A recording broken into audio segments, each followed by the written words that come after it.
After my video on dates blew my mind, showing that eating just a few dates can significantly reduce the duration of labor during childbirth and improve the progression of labor, when I saw that there were randomized controlled trials showing that peanut balls could decrease the length of labor, I didn't bat an eye. But no, this is the peanut ball they were talking about. But there are some surprising benefits attributed to nuts in randomized controlled trials, like how about a study on the effects of almond consumption on wrinkles? Where'd they even come up with the idea? Well, population studies have found that healthy diets are associated with less facial wrinkles, like a meat and junk predominant eating pattern was associated with more wrinkles, whereas a fruit predominant pattern was associated with fewer wrinkles.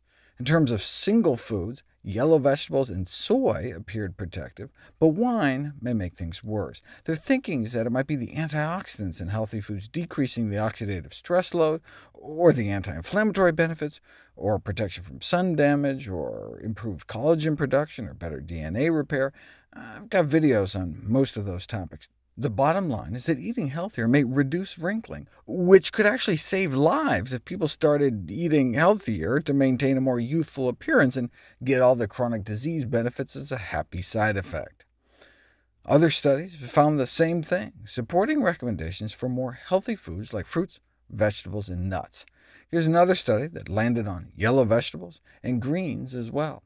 In this study, a high intake of vegetables, beans, and olive oil appeared to be protective against spots of precancerous sun damage, whereas a high intake of meat and dairy may make things worse. Prunes, apples, and tea seem particularly good, but this is a cross-sectional study, meaning just a snapshot in time. And maybe people who eat more meat are out barbecuing in the sun, or people who eat more prunes just use more sunblock. I mean, you can't know for sure if foods actually affect wrinkling until you put them to the test, but we had no such studies until now. Why study almonds? Because it was paid for by the Almond Board, of course. The researchers didn't know who was in the nut group, though, and who was in the control group when they were looking at the results.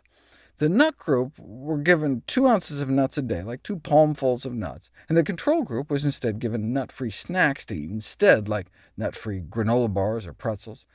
Before and after, they got high-res facial photographs to quantify facial wrinkle depth and severity using a computer-based photographic analysis, and boom! The almond group had significantly decreased wrinkle severity compared with the control group by the end of the 16-week study.